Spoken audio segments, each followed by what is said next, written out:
Do it again, Jake. Jake, come out here and show them what you got here. Dude, exactly. Nailed it.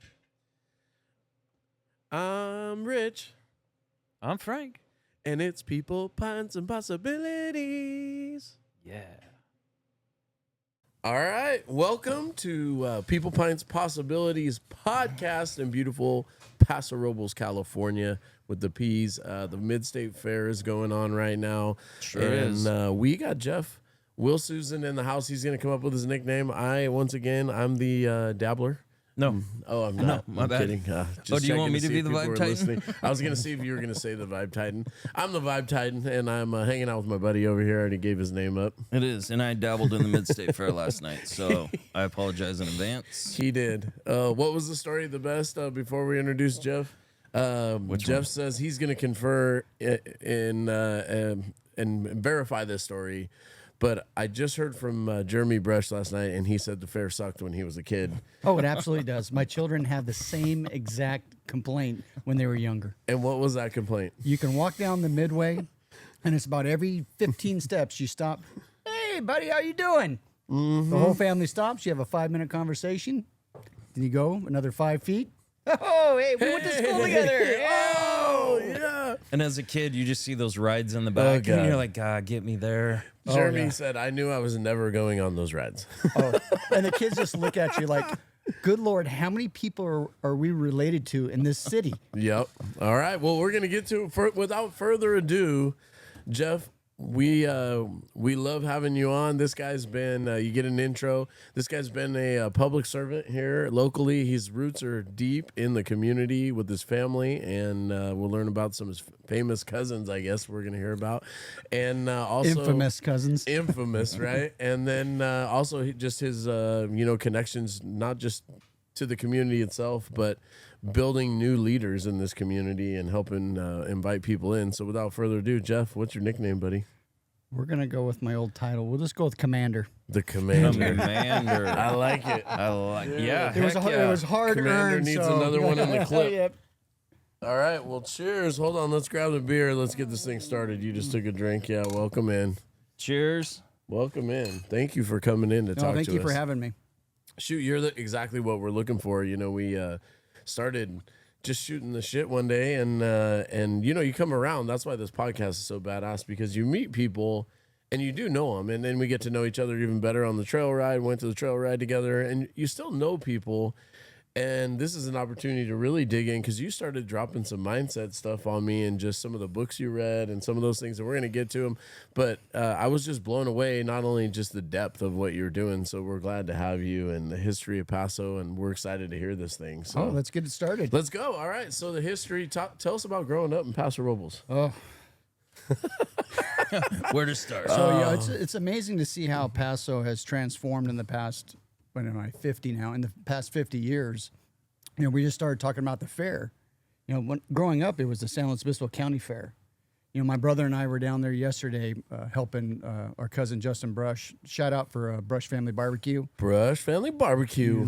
What were you guys doing? It was Cattleman's Day. Gotcha. So we barbecued some spare ribs and prime rib. For all the first responders out there? No, it was for the Cattlemen's Association. So I think we barbecued for about 1,200 people. That's like Bill Roth and all those guys, and that's great. Yeah, like Claude is involved in that, right? I believe so. Okay, good. So they had like 6 or 7 barbecues lined up, and we just barbecued all day, drank beer, had a great time. Nice. And then he went to the, I don't think he's a real human being, because then he invited us, Martha and I, and Frank and Christine, to the concert. And so his second shift started at 6 p.m. and went until midnight. The guy has no off button. And Emily was right there with him. And they're a good impressive. time. So I was definitely impressed. And they're back there again, I believe, today, barbecuing again or doing something else. Yeah, so. I think they're barbecuing for the first responders today. Okay. That's what it is. They do a lot of stuff for this community. Awesome. Well, growing up here, you remember the fair. How about just the town in general? The growth. A little backstory. Back growing up, before this was, the best brewery in the city of Paso. Yeah, buddy. It was a Tozy Auto Body. And right where the bathrooms are now is where I spent every summer, every day, lifting weights with Mike Tozy. Mm-hmm. Sure. We had he was our weightlifting coach for high school, and when sports weren't in session, we'd come down here and lift weights. Oh yeah, we got to get the Monteros on, but they tell me that was one of the toughest workouts they've ever done in their lives when you came down here. When we'd go 5, 7, 7 to go to heaven, 7 sets, 9, 10, and you walk out of here and you're done for the day. Noodled. But that man knew a lot about strength building, eating healthy. His big thing was, I got to remember, basting an egg. And that was his big thing. He'd tell us, you got to baste 3 or 4 eggs a day, and it's just throwing an egg in boiling water for like 3 minutes and eating it. Just eat the egg. Just protein it up. Dude, just protein. Rockied it. Yeah. He did. Well, he had mayonnaise. Remember, he had like real mayonnaise in a jar. It was like a 55-gallon drum of mayonnaise in the fridge. But it wasn't like the stuff you remember. It didn't have. I don't know if he made it or bought it special. It just said mayonnaise. Yeah, and it was mayonnaise. And he would eat it with the eggs.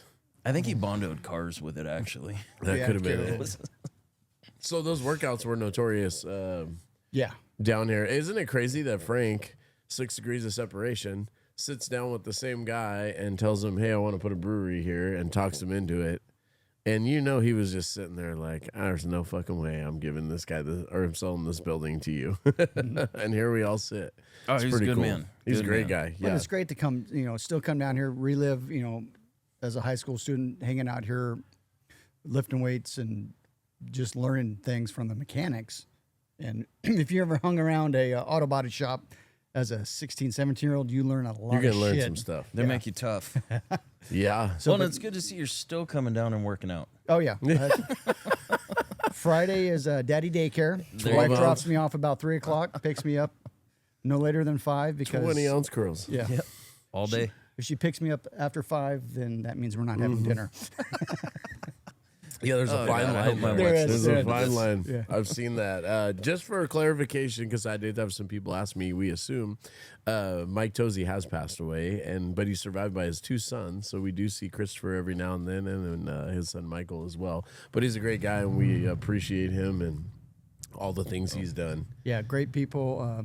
Chris Tozy, I actually went to high school with Chris, but his nickname in high school was Topher. Topher. Topher. He's got a nickname. We got to get Topher on here. He's up in Portland, like riding electric vehicle or electric It's that scooters one little and one wheeler wheels. thing, And, yeah. And I heard dude, he's Mike's, up there. Mike's in New Mexico. Mexico. Yeah. And Las I had- Vegas, New Mexico. Yeah. That's I- a thing. Okay. Yeah. I actually had the opportunity to work with Mike for a year. He was a park ranger for Monterey County Parks when I worked there before I got hired on Atascadero. Kilroy. Really? Small. Yeah. Okay. And he retired as a park ranger. Yeah, I he believe. retired from a park ranger, then moved out back east. Nice. Nice. Were you I a was- Bearcat? Oh, yeah. Once a Okay. Bearcat. Always Okay. a Bearcat. Dude. Subscribe. Class of 1993. Yeah, there we go. What? Subscribe. I was yeah. 96. We got listeners were right now. I'm not Bearcats though. I was an Enterprise. Oh, 6 degrees of separation. Enterprise High School is where Mike Tozy went to school. Yeah. How crazy is that? That's true. your high He school? graduated from my high school in Redding, California. The After Enterprise you? Hornets. No, not after me. Very funny. We got jokes. I got jokes. You're Shane Gillis today? Yeah. All right. 5 cylinders. Tell us about Paso, though. What was it like growing up? But your brother, what were you guys doing all day?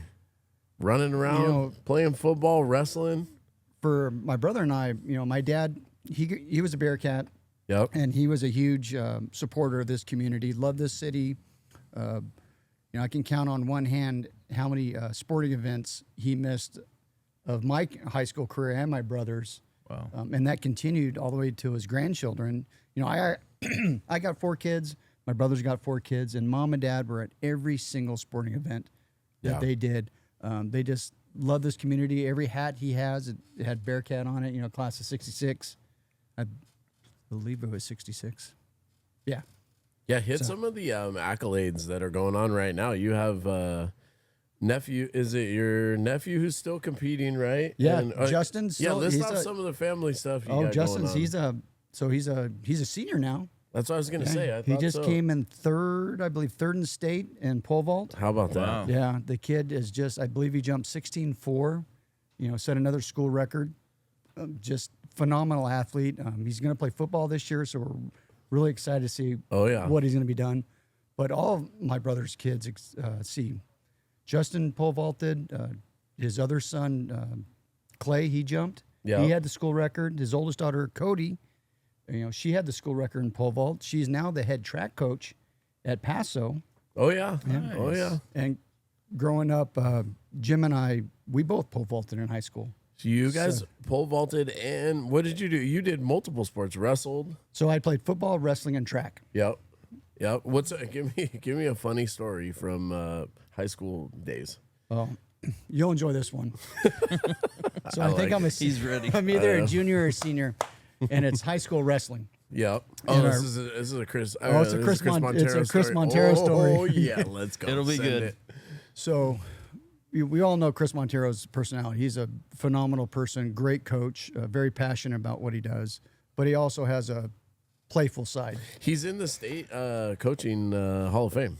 Yeah. Yeah, which is bad, and the Bearcat Hall of Fame. Okay, go ahead. So one day after wrestling practice, after 2 hours of him beating the shit out of us on the mats, It's called training. yeah, Training. we're in the locker room, and he's Young in Jedi. he's in the coach's office, and he's just got done with a shower, and he's drying off, and we get this big bucket of water full of ice, and we sneak in and we throw it on him, and he screams like a little bitch.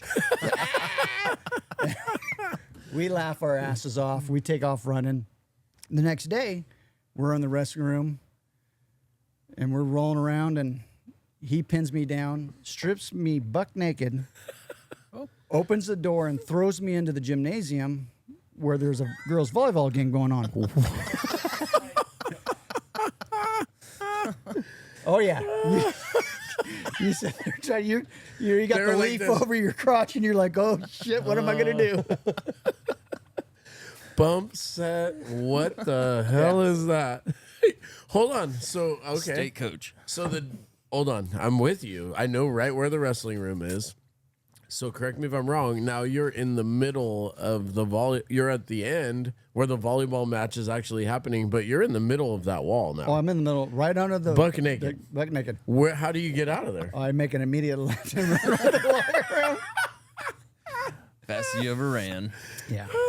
Out the doors. You're still not home free. Oh no! You had to run all the way around the back. to get back inside the locker room. And what was he doing when you went in? Oh, he was. Oh, Just he chuckling? Oh yeah, he was laughing his ass off. I would too. That's great. We're using that here.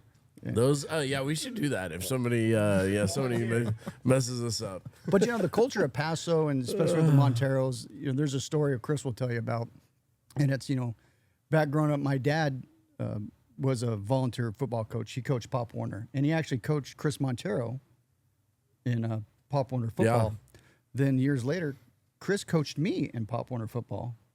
Then there was after I graduated high school, I was volunteering. So was my brother. We actually coached Matt and Mitch in football. Yeah. One year. So it's very cyclical. it. It's just the people that And now Lyle and Lane are down there, and Mitch is coaching them. And Yeah. someday they'll be coaching. Yeah. That is a beautiful thing around here. It's impressive the way you guys have built those programs and then continue them. And like you said, it's going on with your niece now running the track program. Yeah, she's the head track coach, the head cheer coach, and I think she's doing stunt also. Mm-hmm. Wow. Just Impressive. So you're Paso deep. 5 generations? Correct? I'm fourth generation. My kids are fifth. There you go. Yeah. Okay, so you've seen this place change. Yeah, I've seen it change a lot. Back when growing up, our Friday nights involved, putting a keg in the back of your truck and driving up and down Spring Street. Then we'd all pull into, it was called Reddy's Western Wear back in the day, but now it's Boot Barn. Boot barn. Oh, yeah. And Right. we'd just pass out our cups and have a little party right there. Oh yeah. And you Awesome. knew the cops too. Yes, we knew the Yeah. cups back then. Yep. And Yep. they were understanding. Yeah. Fair. They were fair. They were yeah, fair. Understanding. Don't poke the bear. I get it. Yeah, don't poke the bear. No, how about your dad? To go into some of the stuff, I know was he a big part of the trail ride, or was he always involved in it? Or? So my dad and went on the was trail ride. involved. Yeah. So when he came back from Vietnam, he started going on the trail ride, and he was with my dad, my grandfather, and my great grandfather. They all went on the ride together. So they had 3 generations going for a few years. Then my dad's dad, my grandfather, passed away. Then my dad continued for a few more years, but Unfortunately, he decided to get married in the month of April, and the trail ride always ended up on his anniversary date. So Mom said, "Yeah, that done." So Dad took a hiatus from the ride for a while. Then, so there wasn't something Jim and I grew up with, and we really didn't get involved until about 7 or 8 years ago, back when our cousin Kevin Brush was the president. He goes, "Okay, it's been long enough. You boys are on the ride." Yeah. So we said, "Okay, we'll come on the ride if Dad goes." And so we were able to bring Dad on the ride for a few years before he passed away. And those are just memories that you cherish and just, you don't let go of. And that one ride, my nephew, Jim's oldest boy, Clay, was able to go. So it was able to be, my nephew, Jim's son, my brother, and my dad. So we had 3 generations on that ride. That's really cool. Yeah, it's an awesome. impressive thing. That's for sure. And then last year, Dad he was a little too sick to go on that ride. So he wasn't able to make it. And that was my son's first year going on. Yeah. So, but he was there in spirit. So, well, now you guys are carrying it even to the next level. Justin, the brushes, Justin's done a good job of recruiting people, and I don't want to say revitalizing because that takes away from what people have been done, but he's done a great job of like creating another generation of interest, right? Getting that younger crowd in there to keep it going, because we're not looking for the next ride next year. It's, what's going to be in 10 years, 15 years from now. Yeah. Who are these new kids going to come in and start being on the board of directors and continuing that ride? Yeah, because they don't happen. That's a beautiful thing. I think that leads right into what you do. The things that we talked about it with Mark Perry, we talked about it with Brett Butterfield. The things in Paso are done because the community harnesses that and donates their time and their money, and they wouldn't happen if people weren't invested in them and there wasn't another group to carry it on, whether it's Pioneer Day or the Pioneer Museum or the Old Timers luncheon and all those things. Man, it's pretty impressive, huh? Yeah. You just mentioned the Old Timers Club. Yeah. Are you invited yet? I'll be invited this year. I've been going for the past 5 or 6 years. Yeah. Because we always had an excuse. My dad always had to have an escort. So my brother and I been taking Dad down there for a handful of years. So I started, in my mid-40s. But this year is my first year. I actually get an invitation for living in the city for 50 years. Oh my gosh. And by the way, it's the greatest thing ever. It's like Thanksgiving. The only thing asked of you is to show up and eat some great food. Yeah, and drink beer. What magical day is this, and how do I get invited? You have to be here, 50 years? It's 50 years. Jeez. Okay. I'm 40 years away. One day when I'm 80, 87, 88. I don't even know how old I am. I'll be your escort. Yeah, be my... Here, this guy needs to get through here. Excuse me. Oh, it's badass. Well... growing up here, it seems like a great place. What do you think shaped you? Because obviously we were going to get to your your line of work and what you did, but what shaped you growing up? What do you think? Who influenced you? What impacted you? The best influence in my life had been my parents. It was just my brother and I in the household. My parents were both blue collar workers. They both worked for the state of California. Dad was a heavy equipment operator for Cal Poly, and my mom started off as a hairdresser in the community. Then she ended up going back work for the state. Then she got a job at the boys' school and worked there in the education department. But they always made time for, my brother and I, no matter where they were in their lives. They weren't, we didn't have the most money in the world, but they gave us everything we ever asked for, and they worked hard for that. And I can't be, thankful enough to my parents for giving us the childhood that I grew up with. Yeah. It was just amazing. My parents, I always like to tell the story. My parents bought their house in 1975. It's the first house after I was born they bought for, I think, $24,000. But they created a life with that house. Yeah. They, through the years is that American dream where, as the market goes up, your investment grows, they would refinance, pull some money out, and they traveled the world off this one investment. My parents have been back and forth to the United States many times. It was phenomenal to see that type of, life they were able to make. And it was just a great model for me to follow for my foundation of how I parented my kids and how I grew up, in this community. Yeah, and you're continuing it, with your kids, and you know, it's here. It's deep here. This is a great place to see it. The culture of Paso is what you described right there. Oh, you know, yeah. Frankie, you had a question. What was it? How did he get into this line of work that he's in? You know, what led him to it? Let's jump into Pints. Like, Pints, obviously, me is making beer, rich beer people, all that stuff. What is your Pints, Jeff? You know, so growing up when I was about 19 or 20, I always knew I wanted to go into public service. It was just a calling I had, and I've always leaned towards law enforcement. I always thought of myself as, you know, protecting the community I love. So I always leaned that way, but I knew I wasn't old enough yet, so I started taking classes at Cuesta. What was the age for law enforcement? Well, back then it was 18, but it's very hard to get hired as an officer as 18. And I wouldn't recommend anybody in the world to get a job at 18 as an officer because we'll get into that one. Yeah, no, I could see that. Need a little more maturity, right? Just a little bit more season, a little life right? experience there. I would love an 18-year-old to tell me what to do. You imagine Actually, you have that at your house. It's great, right? you imagine being 23 well. and you go to a domestic and you're dealing with someone that's been married for 40 years and you're And giving you've them, never been married. yeah, and you're giving them marital advice. This is what I think you should do. I think that's called a priest. But yeah. Yeah. But an opportunity came around that I joined the Paso Robles Volunteer Fire Department, Okay.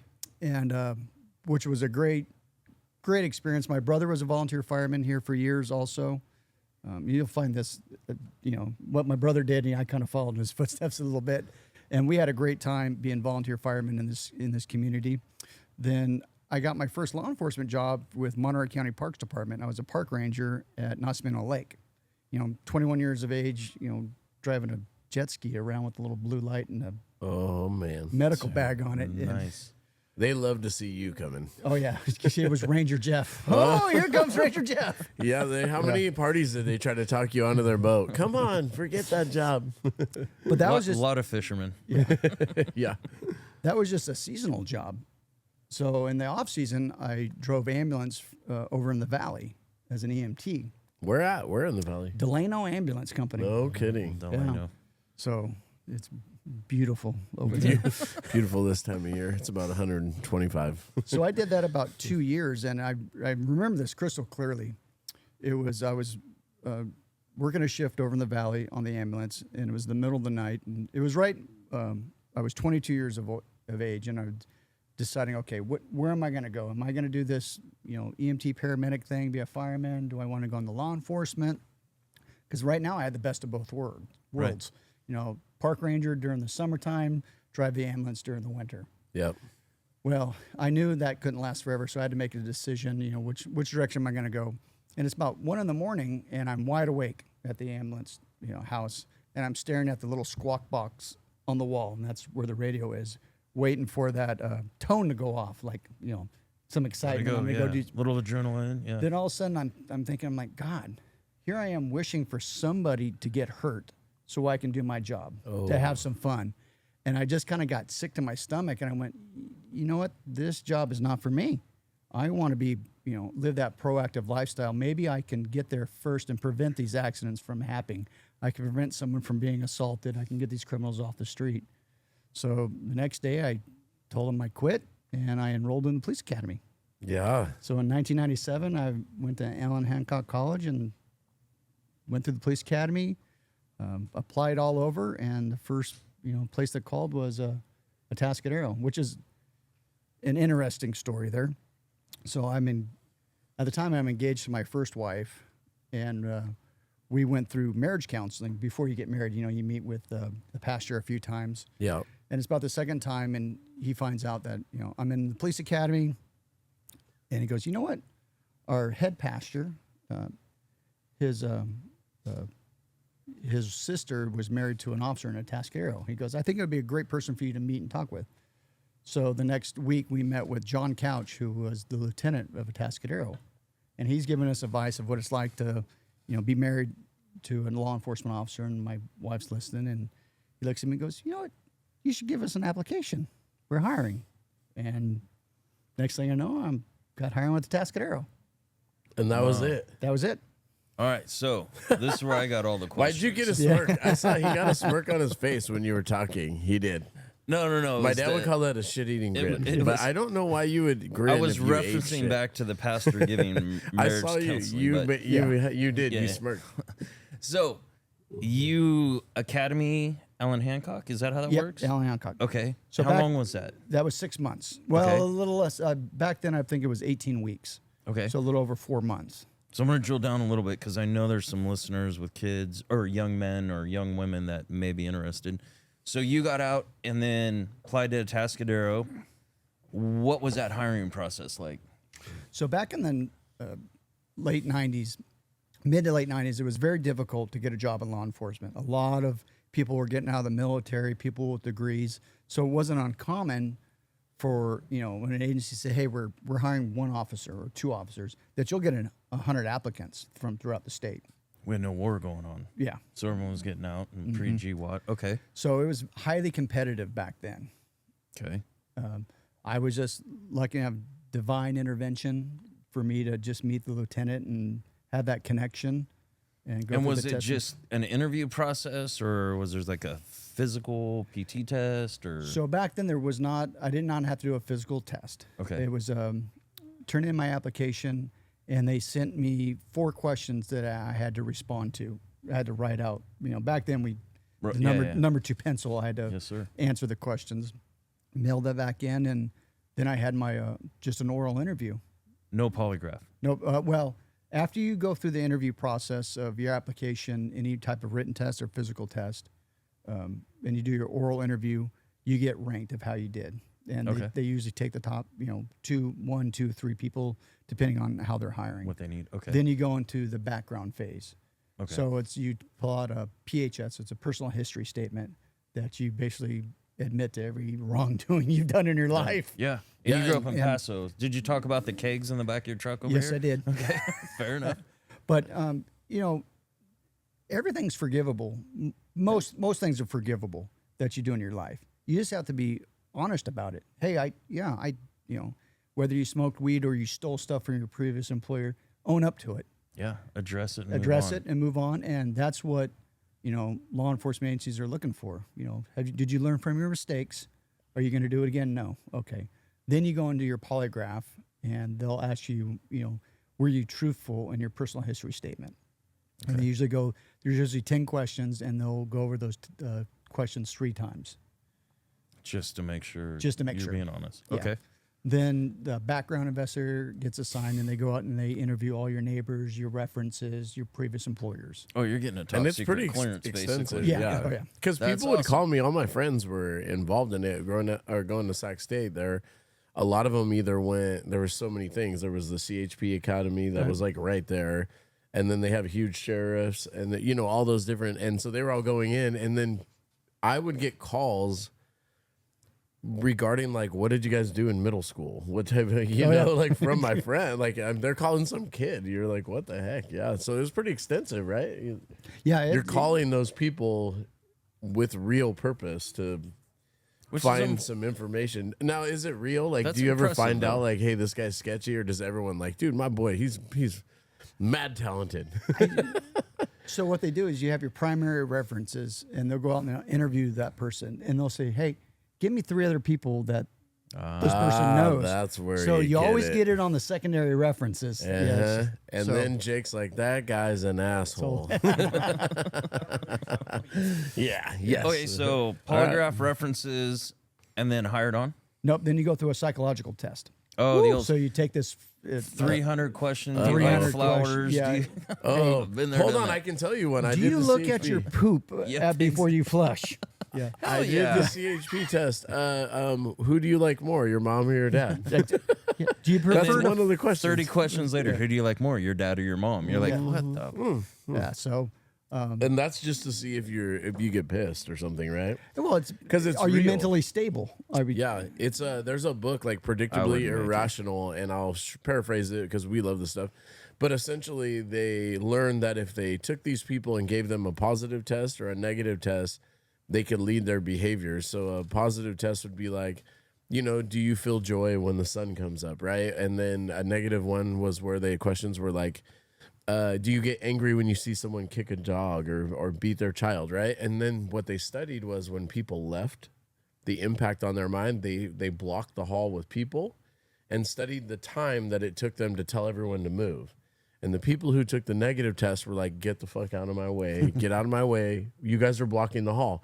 The people who took the positive test waited for minutes, sometimes just joined the conversation, being patient. And so because they had to win. a lot of those tests are predicated on getting you annoyed so that you're like, I don't care, you know, like you're already frustrated and you're going to show that through. Gosh, how many questions were they? Like hundreds, right? It's like 300 to 400 questions. Yeah, it's like hours, 4 hours or something. Then once you get done with that, you sit down with the lady. Oh no! Sit down with the lady on the couch for 30 minutes and Hello, Clarice. Fava beans. oh, the lamb's still crying. Wow, that's even That's better. a shout out. And That's he a was movie back in detective. our day. And he was a detective. Yeah, it's a great movie. Look it up. Okay, so keep going. I So digress. polygraph. psych eval. You Then- crushed it, obviously. Yep. Then you go through a medical. Okay, make And sure. Make sure everything's good. And this was a hiccup for me. So I'm doing my medical and Couldn't I'm do push-ups or what? no. They want to make sure he's not claiming shit later. Yeah. Oh yeah. So the doctor puts his stethoscope on. He's listening to my heart and he goes, "You got a microvalve prolapse." And I went, Thank you. Through the stethoscope. "Yeah, Thank you. I sir. worked hard on that. yeah." Thank you. And I was like, "Okay." So I failed the medical, and I'm just this close to reaching my dream. Oh, So I had to, 400. I didn't have insurance at the time. you sent your brother in. Yeah, Jim, go. So I had to spend $400 and I had to go get an echocardiogram for them to say, hey, yeah, you have a microvalve prolapse. It means nothing. 80% of people have that. It's just a little blurping valve. So once I paid for that, that got cleared and I started. I would have told him, have you ever been thrown in a gym naked? The heart would have popped in. I'm good. There's nothing more stressful than that. I'm stable. Okay, so you started. All right. And this is where Yes. I love this stuff. Okay, so you got on. Obviously, they didn't just say, here's keys to a car, go have fun. No, absolutely. What was the process So you there? start, they call it FTO, Field Training Okay. Officer. So it's a. Did you have to wear a tie? Yes, for the first 2 months, long sleeve tie. Yep. Oh, for all field training officers, yes? Yeah. Okay. So that's. This is your world. You're like, oh, everyone. this. They just stripped all your dignity and made everyone look the Yeah, same. you Couldn't are- shave his head, but So they don't follow that tradition anymore because we value individuals and we promote that. So we don't Fair. get that strict where we say your long sleeve and tie. Now there's still, depending on the agency and who your field training officer is, they could say, yeah, I want you in a formal Class A shirt today. okay. And, Fair. and there's something to say about that because we want you got to look the part, Yeah, absolutely. Well, and you got to earn it a little bit too. Yeah. So, So okay, we- FTO, how long? 4 months. So it's a five phase program, and it ranges about 400 hours. Okay. So- and that involves like a mentor with you? So you're with a training officer all the time. So phase one, you go through like a week of orientation, and that's just learning the city. Okay. Then you'll start phase one, which is just a baby step into the world of law enforcement. You're sitting in the passenger seat. You're not talking on the radio. You're not asking that many questions. Your ears are just open. You got to be a sponge and learn everything. Marinate it. Yeah. Breakers, anyone there? Come on back. Talk to Teddy Bear. There's a I bear don't think trap. they would have liked me with a microphone. No, we still don't.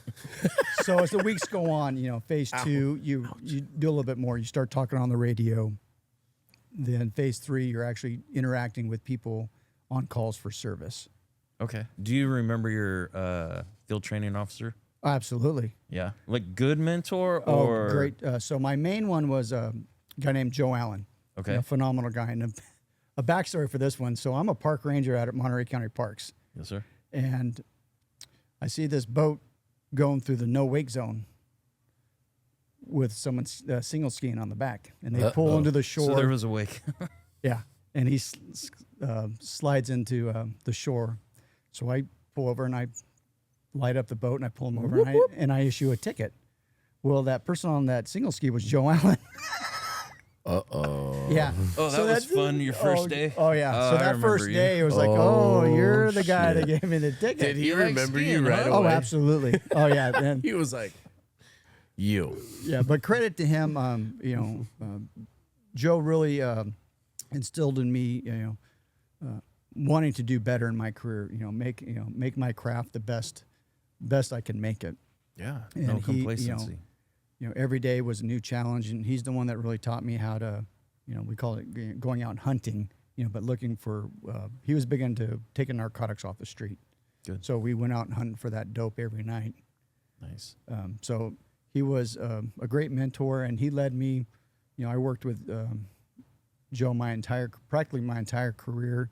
After he retired as the commander, I was still a sergeant. He came back as an acting chief after he retired because we had some turmoil at our agency to where we went through a handful of chiefs just looking for that right fit for us. So he came back in, and I was able to work under him for another about 10 months and really learn a lot and re-motivate myself to take that next step up to promote up to commander. So I would call that a solid mentor. Joe was always, not only was he a solid mentor for my career, but he was a phenomenal husband to his wife and a phenomenal father. And to listen to how he talked and how he raised his kids, I really tried to mirror that throughout my life. So, I think we have people that are placed in our lives for a reason, and it's up to us to identify them and seek them out and ask questions and absorb it or not. Mm-hmm. Yeah. Yeah. Was there any hazing involved? Or you can tell the truth. You're It's the retired. word I'd be haze. lying I know back in the day, shit went on. Oh yeah, I would be lying if if you leave your lunchbox out, that could end up in the freezer Okay. inside of a bucket full of water, so it's frozen. Yeah. No, we do that with brewing boots here. Yeah, brewing boots. Brewing boots. Let's see. My favorite one was because it gets cold here during the winter. Yes, sir. It gets below freezing. So a few officers had assigned vehicles. Our traffic officer had an assigned vehicle, our detective had vehicles. So if you got bored in the middle of the night and it's 18 degrees out, what would we do? We'd go get the hose and we'd spray the cars down. It would freeze, and about an hour later you go there, you spray a little bit more on there. Oh. So by the morning you get about 3 inches of ice on there. You could ice skate on that Yeah. thing. And there's a few times, you'd put some, baby powder in the air conditioner duct, so when they pop it on, it just. And if you ever had baby powder on like a dark blue wool uniform, coming that off. shit don't come out. It ain't It's not coming out. coming out. No, and wiping it makes it worse. Yeah. So we did that. Then we got just the fun little games. We go in the locker room, and I used to keep pennies, and then I'd put pennies. I'd slide them into the top of the lockers. So whenever somebody would open up their locker, the locker would shake and all the pennies would fall down on them. Just the little things that bring you joy, right? Yeah. And The that's little victory. It's the levity. I'll ask a question, not being in the military like Frankie was, and then not being, in your line of work as well, as a football player and some of that stuff. But it's a little bit different, I think. I notice you guys have to have levity in those jobs because there's a lot of seriousness that Humor. is in there. So the humor is kind of, I don't know if you call it a defense mechanism or whatever it is, but to keep from thinking about all the crazy shit you got to do, sometimes you're in there having fun and having a good time, right? To keep things light. we call it black humor, and we try to find humor in the most horrific instances, and we're trying to humanize it for us because it's a lot to take on.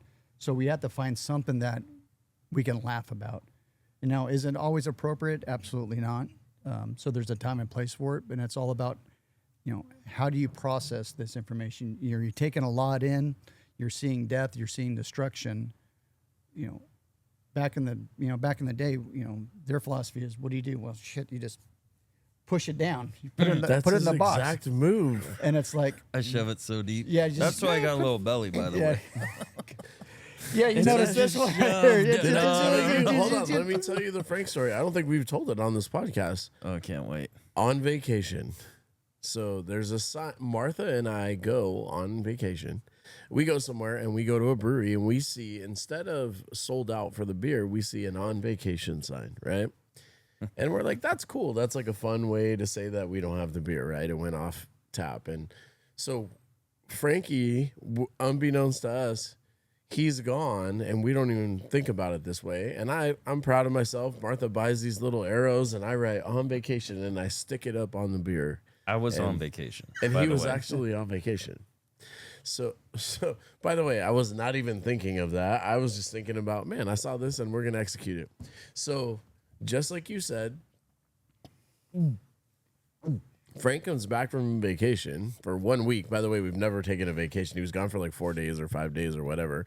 The first one in like a year.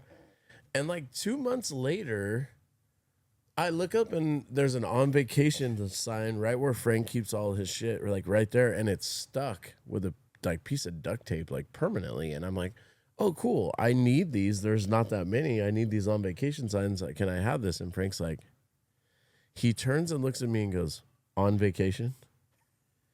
And I'm like, yeah, these are cool. Like they say on vacation is pretty cool. I need this one. I'm gonna go put it out there. Fisticuff, let's go right now. On vacation. And I'm like, I have no idea what you're talking about. And he's like, on vacation, when I was on vacation.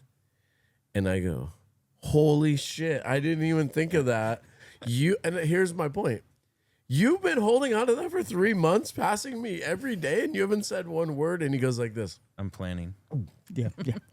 That's just strategic right He's there. like, I just shove it down. I'm the opposite. I'd be like, on vacation? What the fuck? Who put this on vacation sign up here? But the humor is, it doesn't have mal intent, I guess. You know, it's there. You're trying to, because Frank, he finds humor in everything, and I noticed that about him. Like, he knows how to like make a joke about something, and it's just, you know, when things are tough, you know, it's like, ah, shit, you know, it's a way to deal with things. Always right? be tougher. Yep. Yeah. You got to process it somehow. Yeah. Because the more you keep in, it's going to come out either at the wrong time, wrong place, and that's not going to be good. So now For you're anybody. in. So now you're in. You got your mentor. You're in the academy. No, he's out of the academy. You're out out of the of academy. That's right. Oh, I'm yeah. working. Shoot, you're hired. He's you're working. So And you're not on the FTO, radio. field training, That's right. You're 4 not on the months. radio. I got this. There you go. Pick it back up.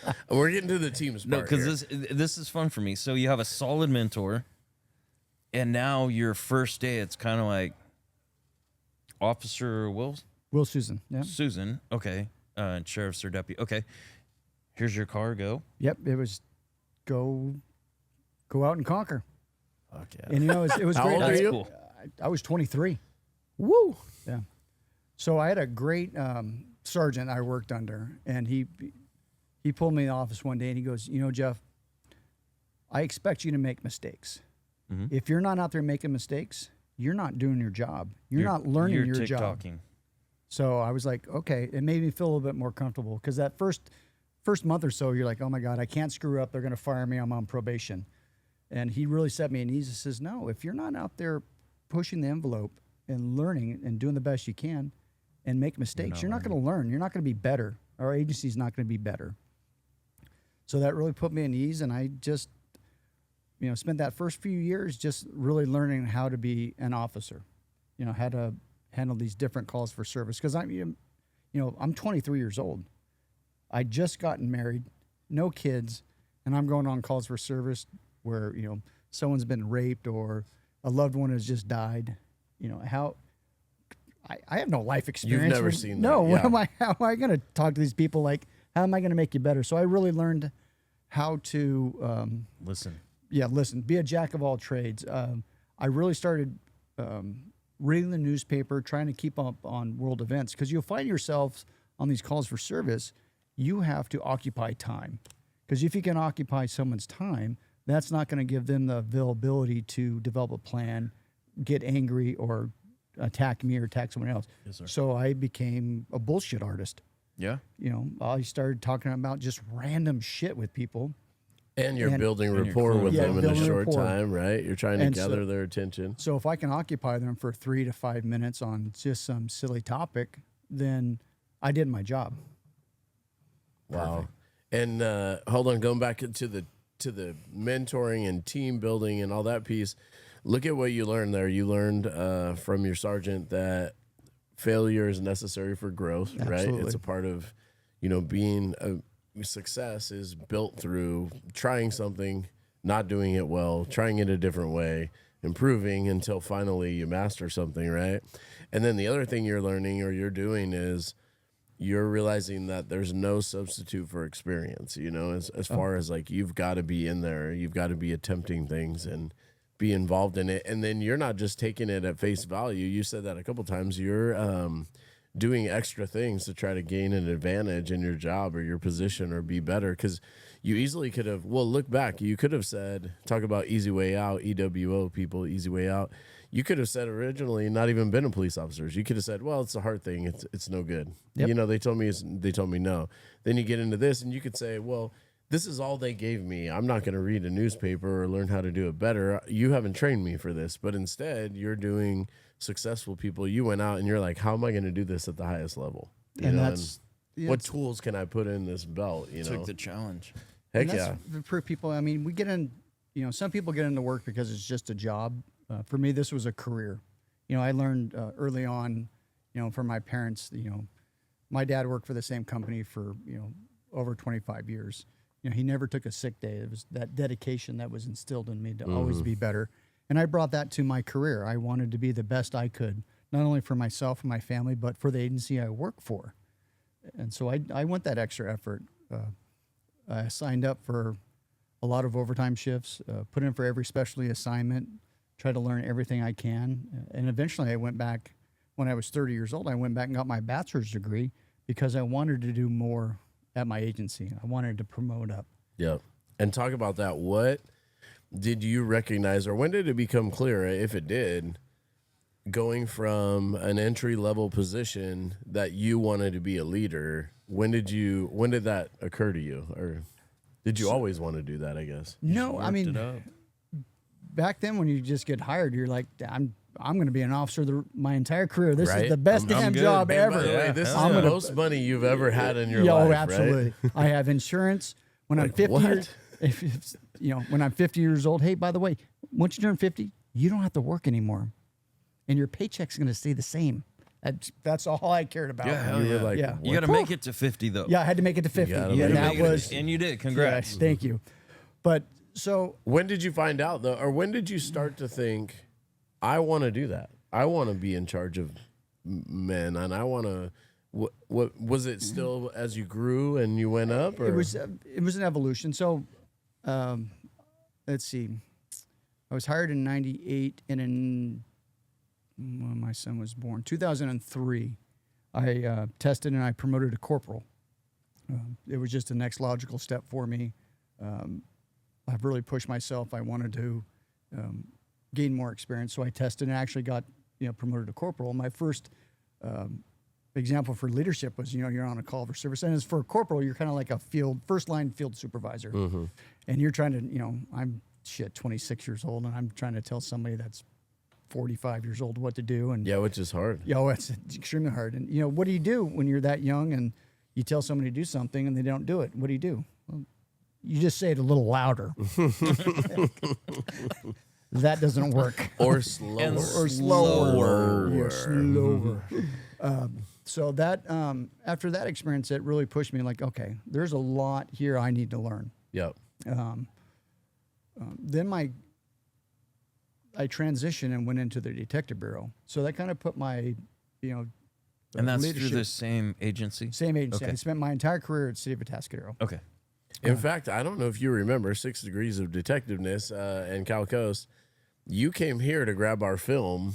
Remember when the that's guy right, was when we had that- downtown, the Lyra. active shooter? Yeah. You came here upstairs to grab our film to see if we had caught him, and you were working your detective, Yeah. doing your detective stuff, helping around here. We came up here to help Paso out. That's just what we do in our communities. Yeah. We help each other out, and we're So- happy to come down. On that's an interesting story, just from a standpoint of, man, I don't even know how to approach that. We haven't talked about it on here, but we had just not been open that long, and that was a unique situation where Paso Robles was shut down for This a community week shut or down so. for about 4 days. 4 days. It was And a gentleman was here and shot a sheriff, right? Was that the first? Oh, Yeah. shot a homeless man. he shot a homeless person on the railroad tracks Yep. right by the train station. Then he got in a shootout with an officer. They're right next to Cool Hand Luke's. Yeah, and every agency was here. Oh, we had SWAT teams from Kern County, Ventura County. The FBI showed up with their tactical team. Yeah. I was brewing. I remember coming out and watching the SWAT just going in and out of buildings. Yeah. Yep. And they were smashing windows in the first day, remember? Oh, it was Right on? freaky. I got called up to help. We initially sent our on-duty people in the middle of the night when he started shooting. And I showed up to Paso about 7 in the morning to relieve our shift. And I'm walking around with a Paso detective trying to retrace some steps. Yeah. And we walk right by the movie theater. And we go and come to find out he's hiding in a grate underneath the movie theater for the 3 days. And it was like it was like a serious hiding spot. Like it was legitimate, pulled a grate off right after I read everything and I talked to everyone underneath, behind the bushes. Yeah. Little bunker. Yeah, that was an interesting situation, but fortunately, nobody died from that on the police side of things, right? Everybody, recovered. So we had some officers shot, that first day. Then 3 days later, another officer was shot from. Let's see, he was from Arroyo Grande PD. He got shot in the leg. Yep, and then that speaks, I guess, back to that as like that brotherhood feeling, that police officers have for each other. There's like no substitute for that, huh? Oh no, it's now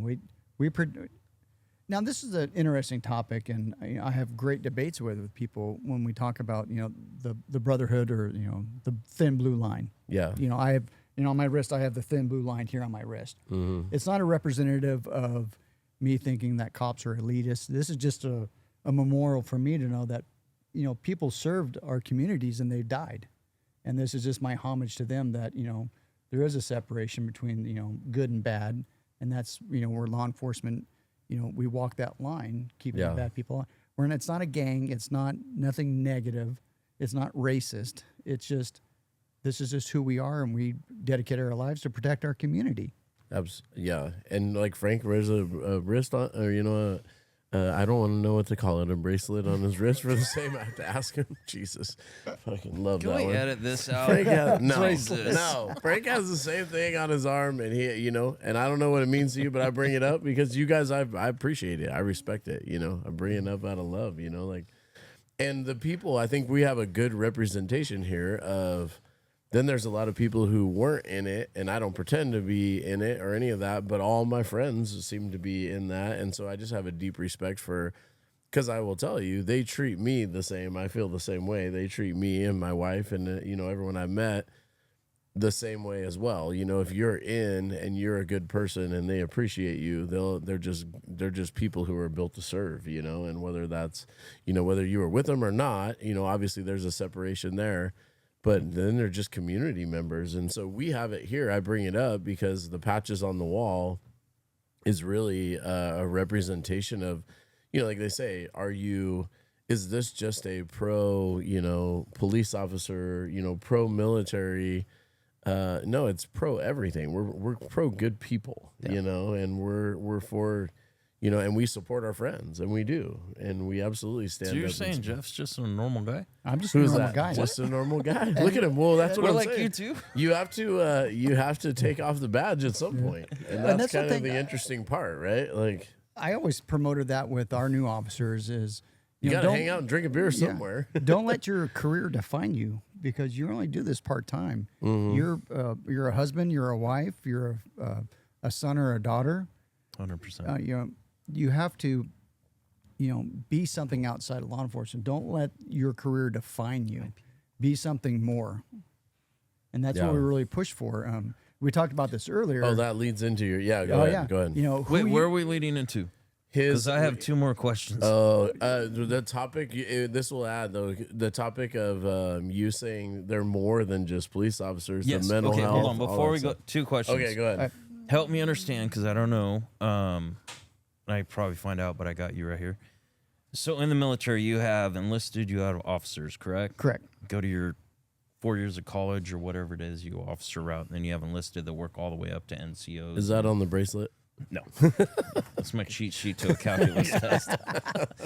So is the police department the same way? You kind of have your enlisted route all the way through, and then do you have people that have like criminology degrees and they come in as officers, or? So yes and no. When I started off, there is a progression with, to promote up to be a sergeant, they wanted you to have an AA degree. Okay. And to be a commander, they really wanted you to have a bachelor's degree. Okay. Anything above that to chief, it's bachelor's degree required, but a master's degree is highly, Okay. They want that. Okay. But through time now, they've kind of pulled back those Requirements and kind of the experience. so now for your, they kind of combine it with, education and experience. So they'll calculate those together. to warrant officers. Okay. Yeah. Super curious on that. And then the other one is, what is the number one lie you've heard the most through your career? Because I know, like, I've only had You 2 mean beers. excuses? I've only had 2 beers. I've only had, okay. I've only had 2. I figured I've it only was, had I'm 2. heading straight to DMV right now. But okay, I've No, only it's- had I've, 2 I've beers. only had 2. Wow. Really? How big? Yeah.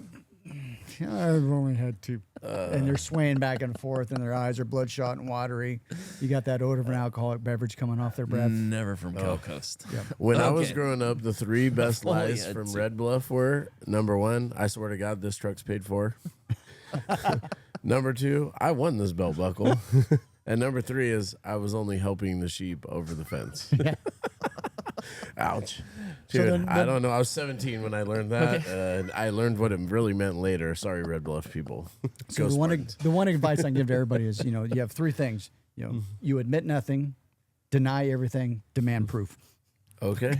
Okay. That seems so easy to say. I'm it doing that with way, my but wife. I'm like, instead we're like this. Oh, fuck. Yeah.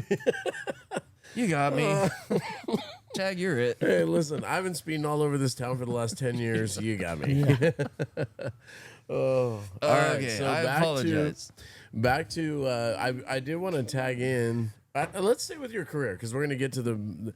So as you start growing and getting more experience and moving up, at what point are you at now? Are you a commander now? I want to continue that. No, you're a detective now. So yeah, I was. So tell us about now. You moved to a detective. What is that role and responsibility? What are you taking on now? And what's that rank? Or is it a rank? I'm it's sorry. not I'm a gonna keep rank. your- It's a depending on what agency you're at. Like LAPD, a larger agency, a detective would be a rank. Okay. But for other agencies like Atascadero, El Paso, San Luis, it's just a specialty assignment. But that's an earned assignment. Like Yes, you're not coming out of field training officer and going No, there. You- absolutely not. You X amount of years. X amount of and- years Okay. with some experience. Okay. So I became a crimes against person detective, which was primarily our sexual assaults, child abuse, any type of There you go. No, just I you just don't have gotta to go be look right closer. up on it. Go ahead. But I want to hear you. We wanna hear homicides, things like that. you. Yeah. Okay. So I did that for 4 years, and towards the end of my career, I've always had a matrix in my mind of where my career was going. Always. So you moving- controlled it. You Yeah, I Good did for my you. best to control my destiny and knowing, okay, if I go into this special assignment, that's going to open up this door for me to promote to sergeant. And that was the primary thing of me going in to the detective bureau and getting that great experience. Because eventually one day I wanted to be the detective sergeant. And I've always had that philosophy is I cannot supervise somebody unless you're done. unless I've done it myself. You gotta be in the I trenches. don't have those expertise. I can come in and try to lead people, but I'm not gonna be that mentor where they can come to me and say, "Hey, I had this problem. I need to write this warrant." And do they how do I have do it? those in the agencies? Somebody that's going to be a detective sergeant that's never really. Yes. Yeah, and it happens. It Okay. does. And But it's not ideal, and It's hard not to ideal, lead. but it's people hard to have- lead that way. people have done it, and And you have to have humility, right? Absolutely. If you're that person, you have to say, "Hey, listen, I haven't done it." Because in our Coach business, me. remember that was I can tell you in education that is a counselor who does a great job as a counselor, and then somehow becomes, which happens, a leader, and they become a vice principal or a principal, and now they're a principal, but they never taught in a classroom.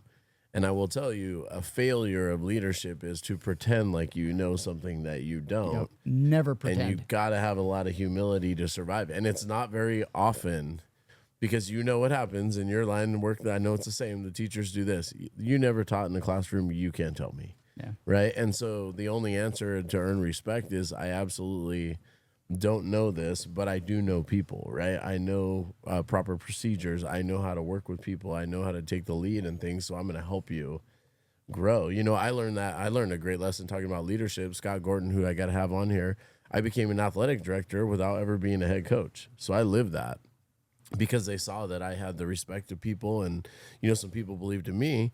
And the softball coach, who's a good friend of mine, said, "What the hell can you teach me about softball?" And my answer was nothing. Yeah.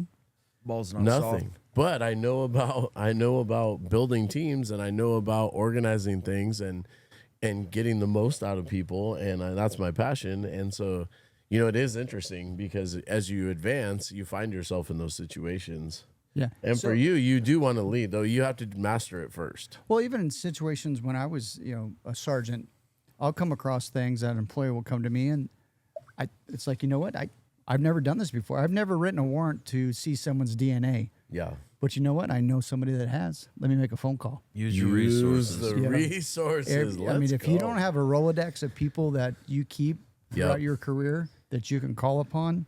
A Rolodex is actually It's something like a you thing, spin Jake. through with spin it, names has on it. And Business cards. Jake, now we're talking to our boy Jake. You know this with all the names? That's a Rolodex. We used to actually have to write your name down on a thing and keep it in a little deal on our Sorry, not desk. to cut you off, but I know Yeah. Jake was confused. All right, so we're rolling. You're a detective. What do you love about being a detective? What'd you learn? What was it? Any crazy stories? When you're a detective, you're that. It's almost that last line of defense there. You get this case, and for me, I was primarily a sexual assault investigator. So, and especially on the what we call the whodunit, who broke into this house and assaulted this person. To me, that was the most exciting. That was the most challenging. You're breaking down into science and trying to, you're getting DNA, you're doing fingerprints, you're just going through up and down the neighborhood, seeing who has video cameras, knocking on doors. That was, And how do you compartmentalize? I'm guessing you see a lot of crazy stuff.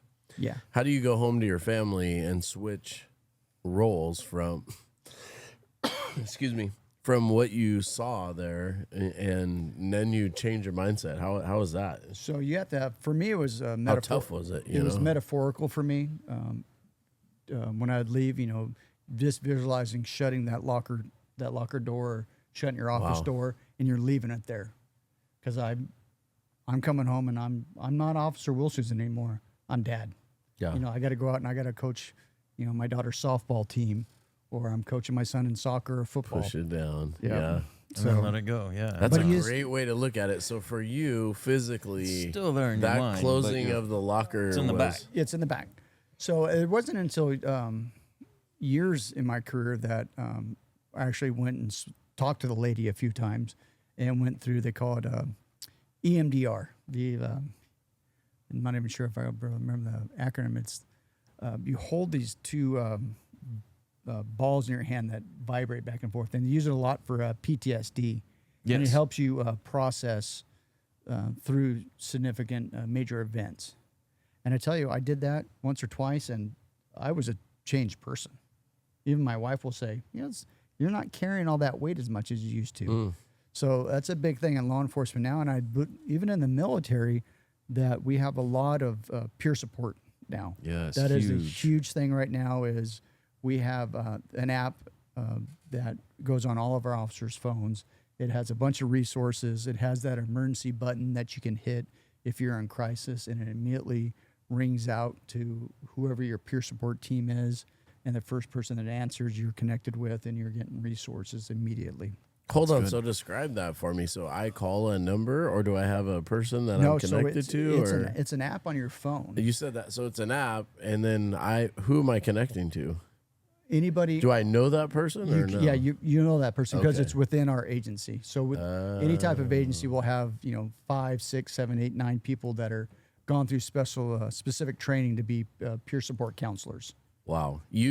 My mind clicked because I do this all the time. When you were describing that, I'm like, we need to do that here with because we have this like front of the house, back of the house with the kitchen. I'm like, not necessarily in the same genre, but just getting connections front and back, getting kitchen people talking to front people and not under the same circumstances. But I'm like, man, what a blessing to talk to somebody who is in your same, situation together. And Yeah. So, Wow. I mean, the resources out there are phenomenal. They've come a long ways now to where it's within 24 hours, you can be hooked up with a professional counselor and some great therapy to help you work through whatever crisis you're in. Because unfortunately, the things we see at work do carry over into your personal life and how you deal with things that happen. Because you can, one day you're in a critical incident at work, and it could be 2 or 3 weeks later, it's kind of bubbling over, and your outlet's gonna be your dog's barking, and you're gonna go 10-8 on your dog because he's barking, Right. and that's your avenue to release that steam, and that's what we want to prevent is continually having a relief valve to release those stressors constantly so it doesn't boil over. And you said you're proactive in that by promoting the health of all your officers, and what was it, taking vacation? We kind of touched on it. What was some of that? Investing in personal growth, like taking time away, growth. kind of getting better at. The philosophy is who you are away from work is just as important as who you are at work. Correct. And that's investing in your employees, encouraging them to go on vacation, spending 5 minutes out of the day. That was a big thing for me. Every other day I'd go around my entire department and I'd sit down with people and just have a conversation. Hey, how are you doing? How's your kids? What's new? Talk to me. Talk to me. What's, let's have a conversation. We're going to put the work aside because that can wait. Yeah. What do you need to be better? That spurred from pre-podcast. I asked PDs, or they're lacking people. Are they hurting for people? Like, how is it to get on? And that's exactly what you said. You've done 27 years, and you told me Atascadero isn't really hurting for people. And the question is why? So it's not that we do things differently. We have our own philosophies. And for us in Atascadero is we made the decision a handful of years ago that we're not going to hire somebody unless they make us better. All the officers, we all decided that, hey, we'll run short-staffed if we can't find the right person. You're not going to plug a hole unless it's going to seal. Just because you have a pulse and you're a warm body doesn't mean you're going to get a job. You're not going to settle. You have to bring something to us to make us better. And with that initial investment, we've now, City of Atascadero, they're fully staffed at their officer rank. Did you suffer a little bit at the beginning? Well, yeah, we suffered at times. Yeah. We've been down, many times, but in the end, that agency is better for it. 100%. Their culture there is a very family-first organization. They support people on their off time to be everything they can be, and people will run short because somebody, they haven't had a vacation. They haven't had a Christmas off in 3 years, and that person deserves to have Christmas off this year. So I'm going to work overtime that day, so it's your turn to have Christmas. So that culture you're talking about, you started building that how many years ago, you think? Probably 10 years ago. And so a lot of credit is probably you too, right? A lot of it had to do with one of our previous chiefs, Gerald Haley, when he came. He really brought this philosophy to us of being that loving mentor, what they call loving critic, is I love you. I'm going to tell you you're being an asshole right now. I'm telling you this because I love you, and I want you to be better. So he brought that philosophy to us, and it really kind of changed our culture, turned us around. That's where all these other philosophies came. They have a philosophy. It's the 3 Ps: professionalism, personal growth, and partnerships. So we call it the 3 Ps. People, Pints Possibilities, professionalism. Go again. Personal growth. Yep. And partnerships. Wow. Yeah. So and then what do those means? What are the taglines? So because we value that. So for us, people. And that's how you describe it. People is beer brings us together, but people will always keep you coming back. So professionalism, what does that mean if someone asks you? And, under the deepest of stressful situations, we're going to be professional. We're going to treat everybody in the community with dignity and respect. Even if we have differing views, we're going to support you and try to make this community better. Yeah. Even under duress. That's distress. You said that. Even distress, yeah. And that's tough. That's hard to do. Right, there's a lot of shit going on. There's a lot of times you got to bite your tongue of like, and towards the end of your career, when you're like, after I turned 50, it was like, critic. Critic. Really don't have to bite my tongue right now. You said, yeah, okay. So give me the second one. Let's go through the second one. Partnerships. Yeah, what does that mean? So any type of organization, business in any community, you can't survive without partnerships.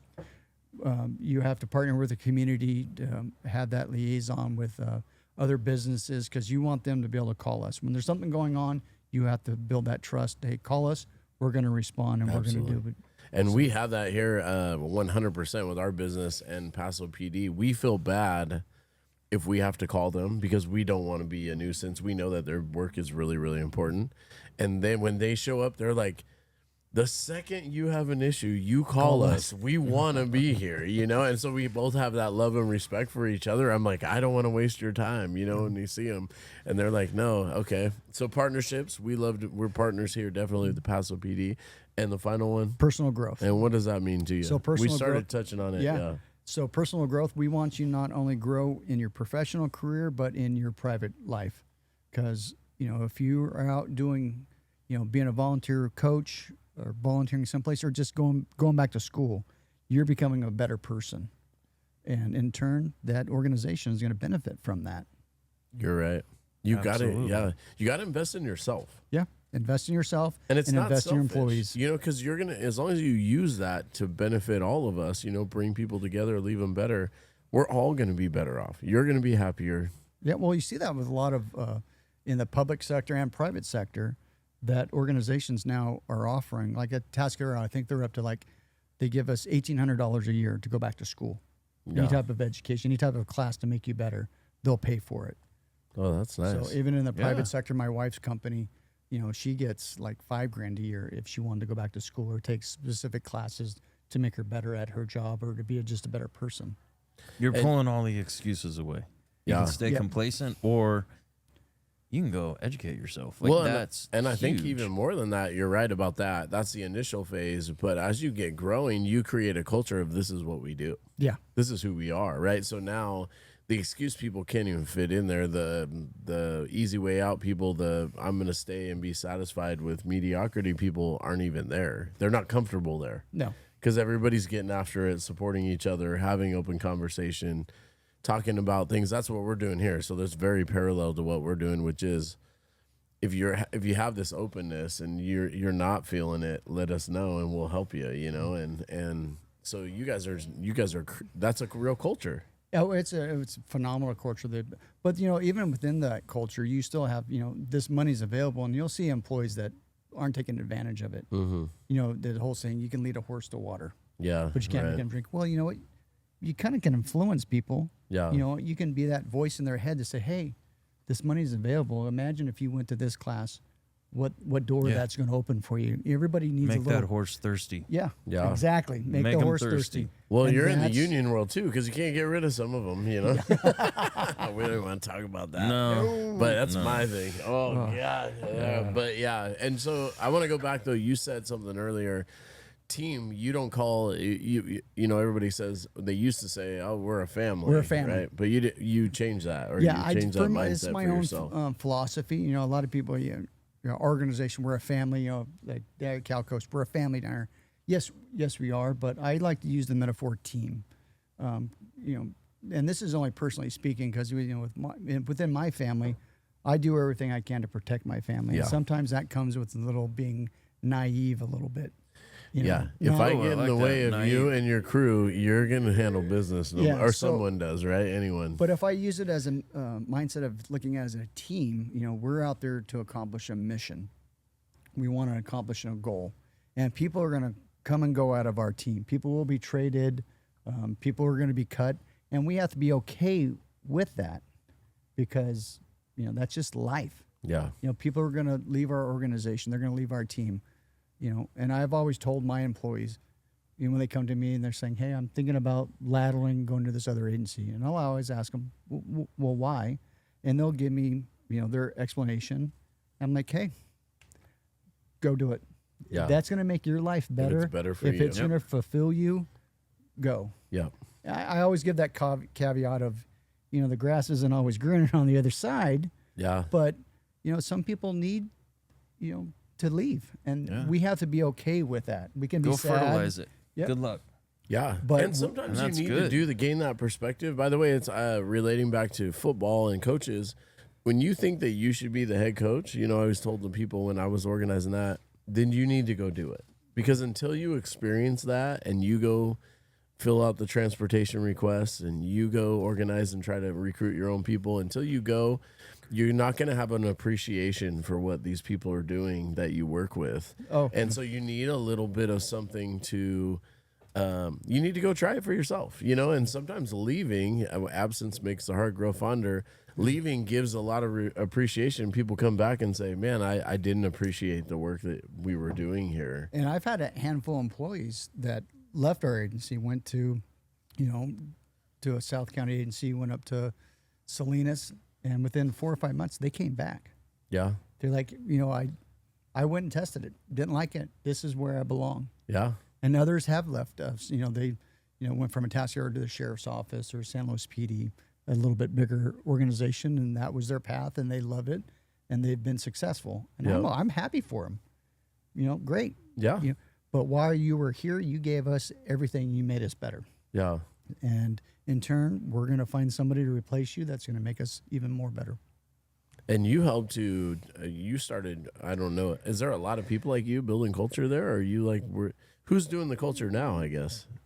You know, we have in Atascadero, you know, 5 great sergeants there that are continuing to grow that culture. They've, the sergeants that are there now have been there probably 15 years plus. Frank's going to pee. Don't Oh, worry, he's we've done going. this before. Yeah, no, that's good. Hey, I need another beer too, because we're not done. We got another 20 minutes. There we go. Although when Frank's gone, I may go next. Hold on. Oh, you got to go? Yeah, I gotta go ahead. too. Let's, yeah, when he's done. Okay. All right. We're going to take a break. We'll cut this part out. All right.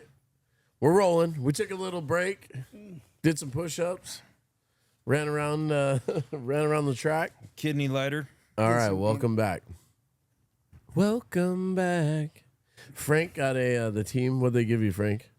Love. They gave me a lot of love. It's and that's going to be returned as soon as we're love done. in the form of an IPA and a seltzer. They secretly put together. They threw seltzer in his IPA just to see how he'd react on camera. Thought they'd get me. And they did get him. No, they did didn't. because you were making faces at Jake. I saw it. Yeah, that was disappointment, by the way. Father disappointment. Like Tires, Father of Mine. Have you seen Tires when he keeps playing it? Father Just of Mine. staring at him. Shingles. Oh yeah. All right. So welcome back. We're back. We took a little break. We didn't even need to talk about that. Let's talk about, Jake's going to cut it somewhere in here. Let's talk about the books. So you told me I got to read Man's Search for Meaning. I actually haven't read that. I read a lot of books. I haven't read that. Dr. Viktor Frankl. Yeah, why did that inspire you? What was it about that? So it was it's a 2-part book. So the first part of the book talks about him being in a concentration camp over in Germany, and his experience going through that and surviving that. But then he talks about, you know, the meaning of life, and he developed this philosophy. I believe it's logotherapy. It's, you know, no matter what you go through in life, you always find a meaning of what you went through and learn from it. You know, we all have our own ability to decide how we're going to react to situations. And he really promotes that as you can either turn a horrible situation into a learning point, or you can have that horrible situation that's just going to define you and you're going to wither out to nothing. Yeah. Then he talks about what is the meaning of life, which was very influential for me. It's, you know, people want meaning in their life. They want meaning in their career. And I took that to heart, finding, you know, when I looked at myself, I said, you know, what do I want my legacy to be, you know, throughout my career and my life as not only a husband, but a father, but a law enforcement officer.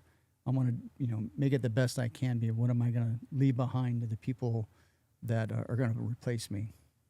So it was That's pretty powerful. It was a very outstanding book, very motivational. I gained a lot from it.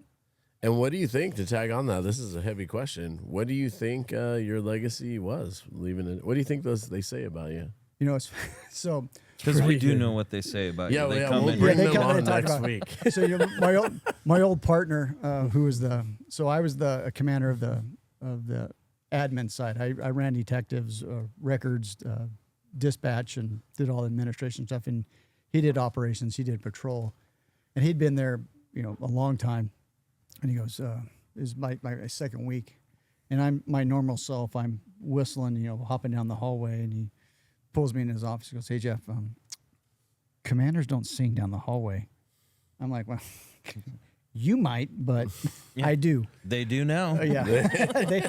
Welcome to me. I hope my legacy is that I brought joy to my agency, that I cared about the people that worked for me, that I invested in them.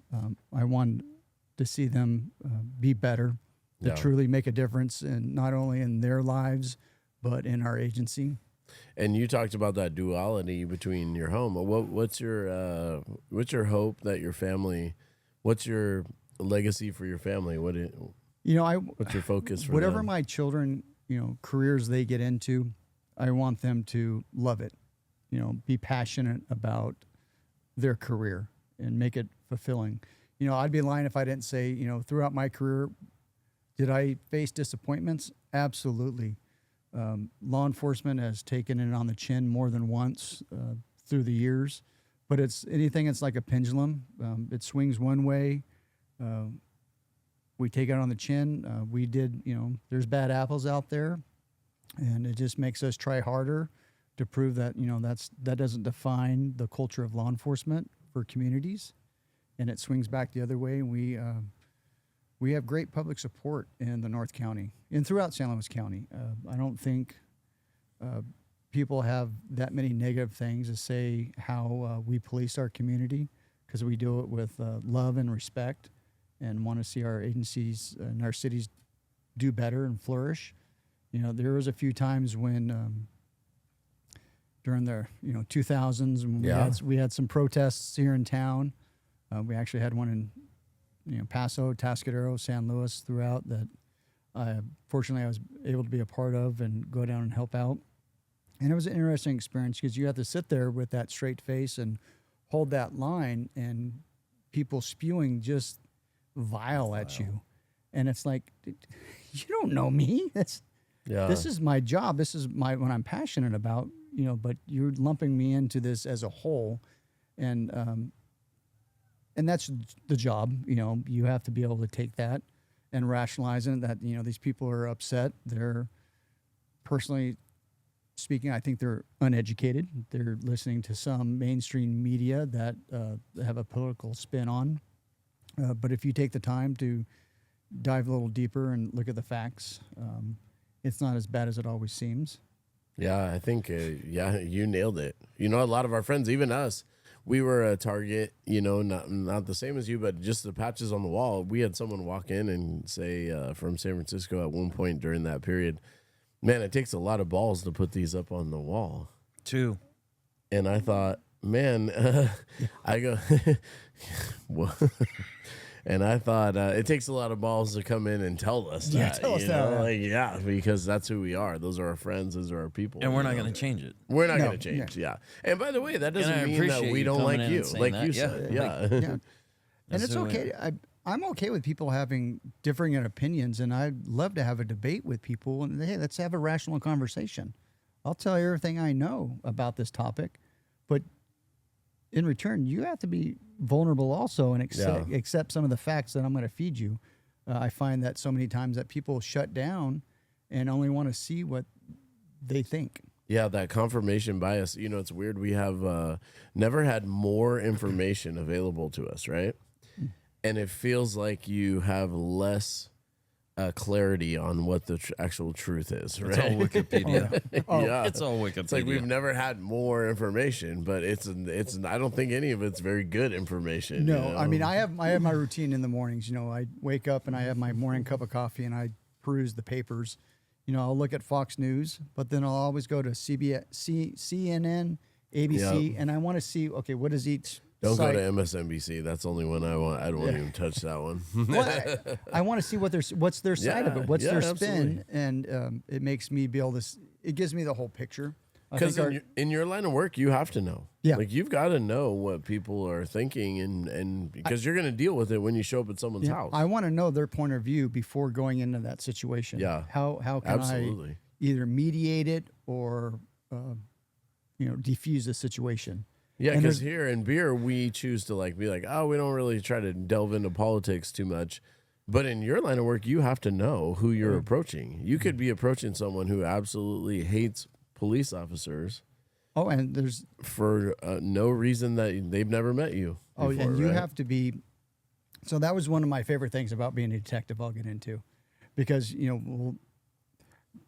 sooner or later you're going to get that one person in the box. This is what we call the interview room. It's a little 6 foot by 6 foot room, and you're across from somebody, and you're talking to them. You're building that. Did you call it an interview room? He It's an did. interview, That's what an I- interrogation room, and you have to. I like long walks on the beach. I will bring a lot of skills to your. Oh. No, not Why that is there one. egg crates the on the box. wall? All right, you're in the box. So I remember talking to this one guy, and Oh, I God. know this is gonna be a little deep, but it was Get it was a child pornography case. This guy was molesting this young girl, and I have him in the interview room where we're talking back and forth. He's opening up a little bit, and he's talking about how he just loved this little 4-year-old girl, and he thought he loved her and all this. And I just looked at him and I reached out and I said, "It's okay.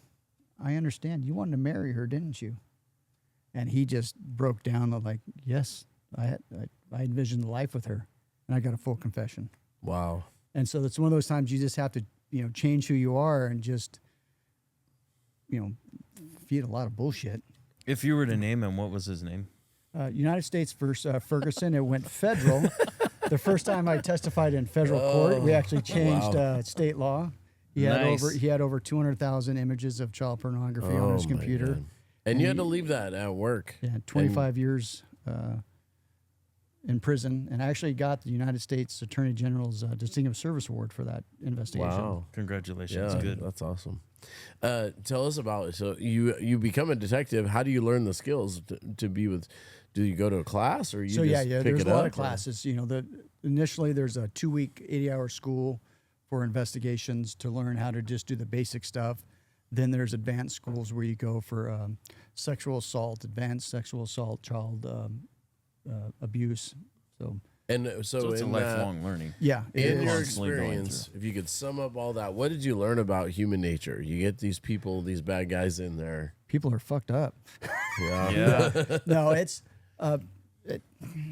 there's just different people out there, and you kind of have to immerse yourself in that for a while and learn everything you can. And for me, it was trying to understand why they were doing that. What drew them to that, and try to relate to them during those interviews to say, "Hey, that was okay. I understand why you did that." Then you walk out and you throw up and you hit a punching bag and you let it go and you move on to the next. Wow. Well, and that's hard. You don't go home and talk to your wife and be like, "Man, why did he do that? We should talk about it." Like those are things you don't talk about at home. So Yeah, you walk home and you learn, you learn a lot about the Urban Dictionary. Yeah. When you're in that assignment. And oh, I bet.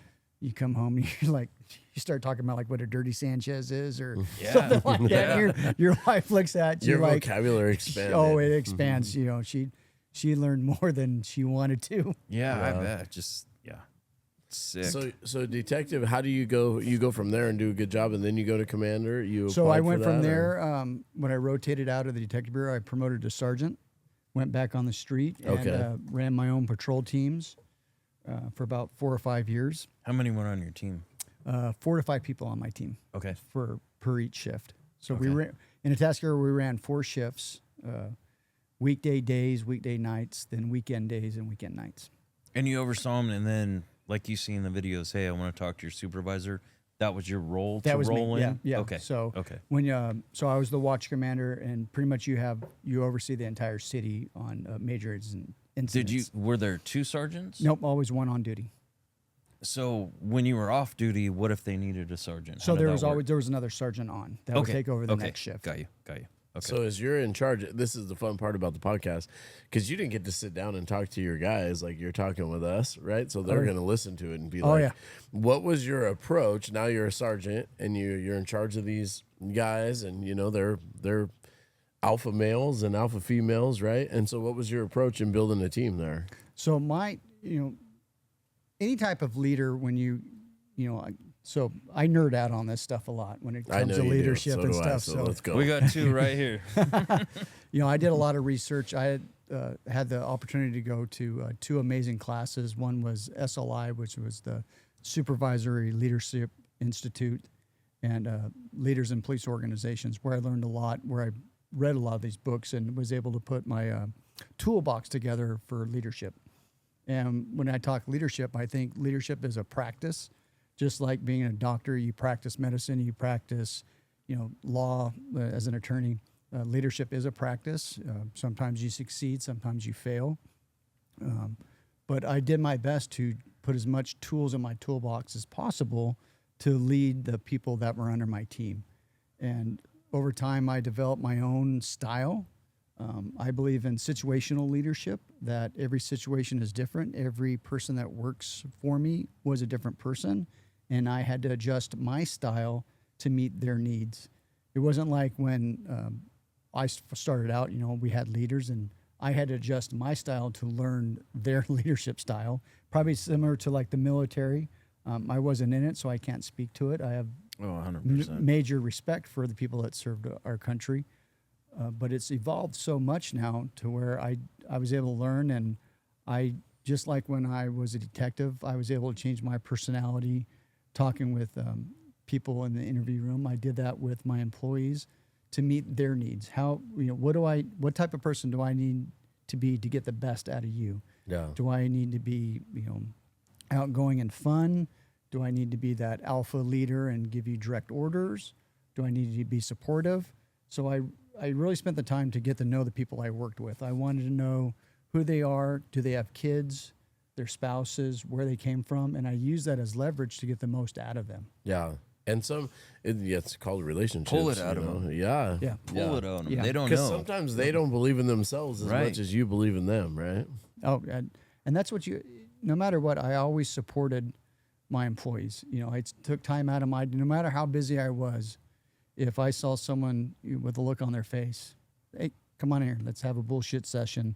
Let's figure out what's going on. And we'll work through it. And, hopefully you're going to be better when you leave the room. And it builds you have to have a lot of trust, because it's easy for them to say nothing, I'm fine. Yeah, no, sometimes it's pulling teeth. You got to know that's, Well, it's hard for men to, and probably women too, it almost perceived as weakness. yeah. When something's wrong. Well, especially in a career in law enforcement, because you have to be an alpha person to be in law enforcement. You have to have that self-confidence to stand up and intervene when you see something going on. Command a scene, be the person, that brings order to things, right? And historically, it was, shut the fuck up, you're a badass. Don't talk about it. Yeah. Push it down, put it in your box. Like we talked never about. talk about it. Yeah, exactly. And for you to sit there as a leader and be like, "Whoa, come here." Yeah, that's it. What's on your mind? Like, something's going on. Yeah, nothing's getting pushed down, and I'm sure it's hard for your team to actually open up at times. But when they do, I'm sure it's. And that's for me. I was great never spot. afraid to share my personal experiences. I shared with my team, the failures in my first marriage. Why did that crumble?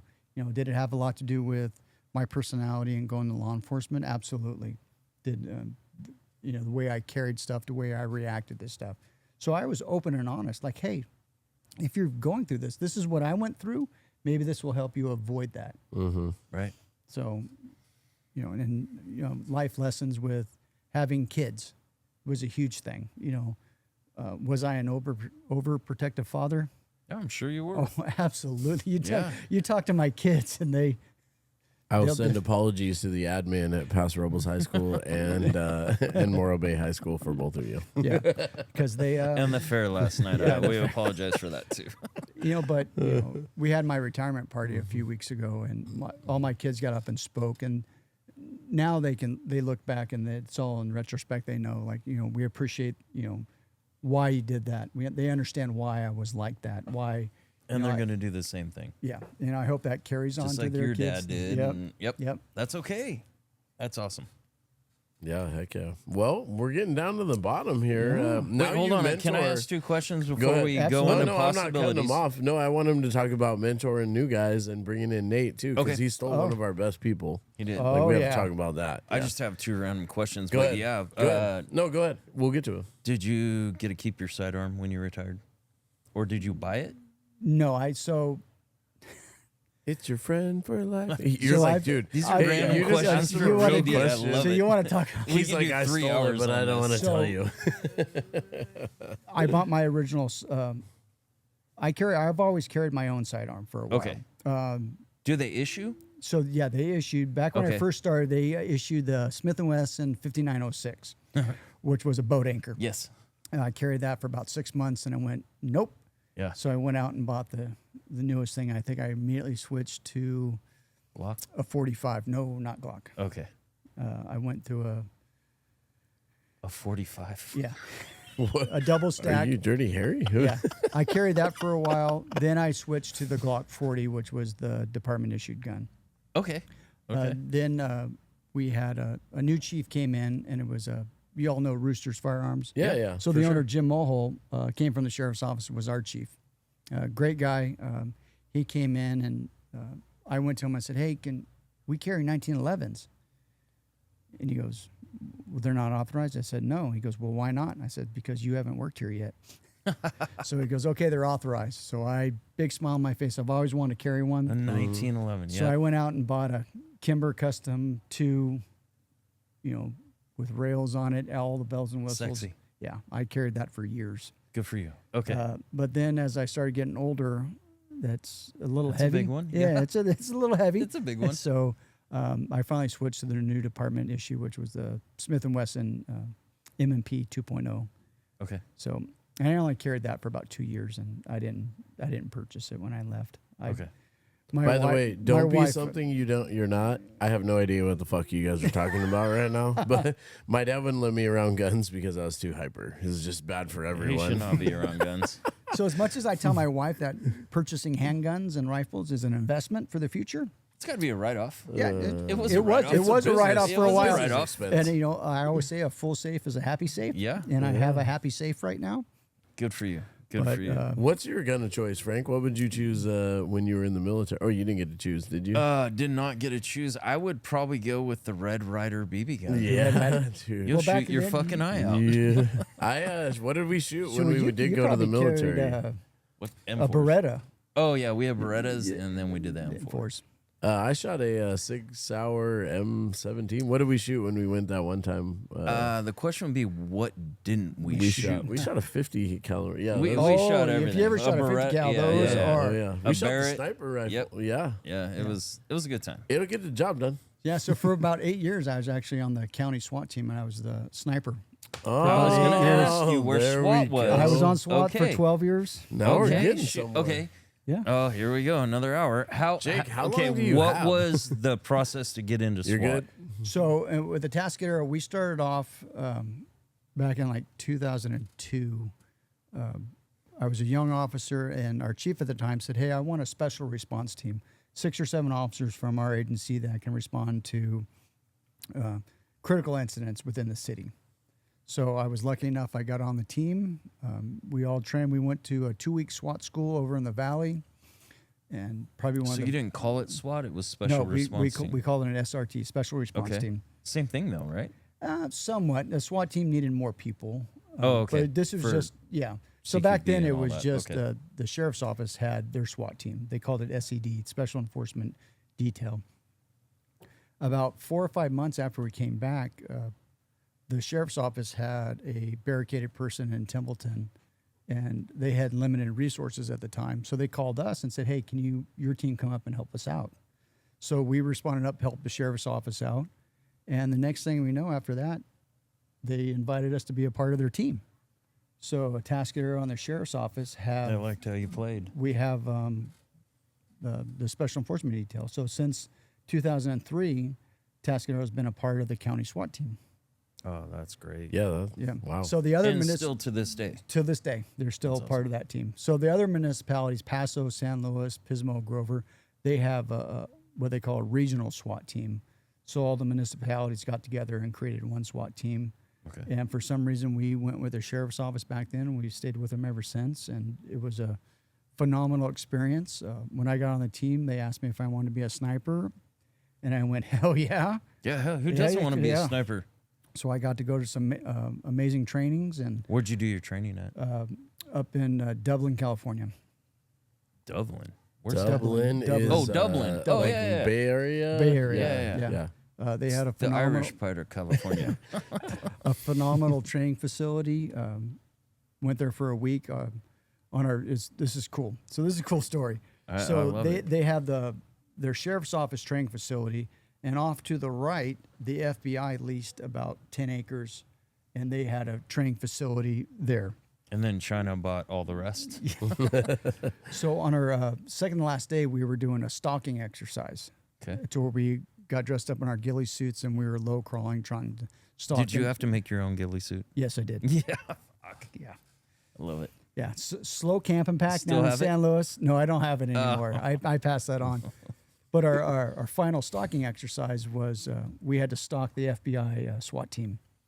So we went through the bushes and we stalked them for about 4 hours as they did movements. Nice. So And never knew you were there. never knew we were there. All right, that's a win. So Dun, dun, dun, dun, dun. Yeah. Dun, dun, dun, That's dun, awesome. dun, dun. So being a sniper was a great experience, especially on these high profile call outs where because with snipers, we always got inserted about 3 or 4 hours before the operation started. So because we were the overwatch, so I we'd understand. low crawl in and build our hides and provide real time intel back to the command post. And So 7 years you did that? so I did 8 years as a sniper. Then I came off the sniper team. Then I went to the entry team, became the team scout, and entry person to where when we had a barricade, there'd be 2 or 3 of us that would go out and we'd scout the residents and map it out and decide what our operational plan was going to be. And then when I promoted to sergeant, I got invited back for about 2 years to be a team sergeant and help oversee the SWAT team. So you're a little bit of a badass, Jeff. I wouldn't say that, but I've had a lot of experience I was able to be a part of. You know, I had some great mentors in my life and people that trained me to give me some good experience. That's Jeff. awesome. Ask Frank a question about the military. I've never been, Never been. never been heard about it. Yeah, so you experienced it all, though. You went through all the different levels. And that was my goal when I got in law enforcement. I wanted Where to did do that everything. fall in the SWAT section of your career?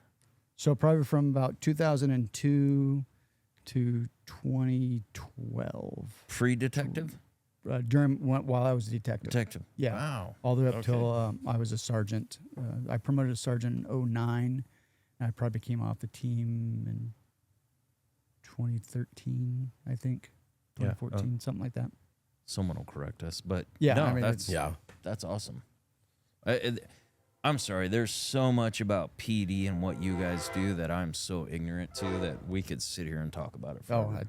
But we're gonna move on because I will have a beer with you The and final drill part, you we're in. about to drink Absolutely. through all this out. but we do want to get to the mentorship part. Mentoring, yes. That you took. You took an active role in trying to make sure not only that you replaced yourself, but continue to recruit for your own your betterment of your team. So recruiting was something I love to do, to search out these new and exciting people to bring to our agency. I did the whole roadshow thing. I visited different communities, different police academies, just looking for the best person to come. But what I found is we have amazing people in our community. And all we have to do is look here. And that's where I found our last officer. A buddy of mine, Rick Lear, he's a commander for Paso PD. I've known him for a handful of years, and his son was in the military, got out. He came work here for you. Bring them together, leave them better. Yep. And Good old Nate. yeah, He was great. Yeah, he's gonna be a good police officer. he's gonna be fabulous. So Yeah. I he likes to say that I courted him, and that's sometimes Hey, that's all right. That's what you good. got to do. I mean, if you Yeah. want good people, you have to show that you want them, and you're going to do everything you can to get them hired on and treat them the right way.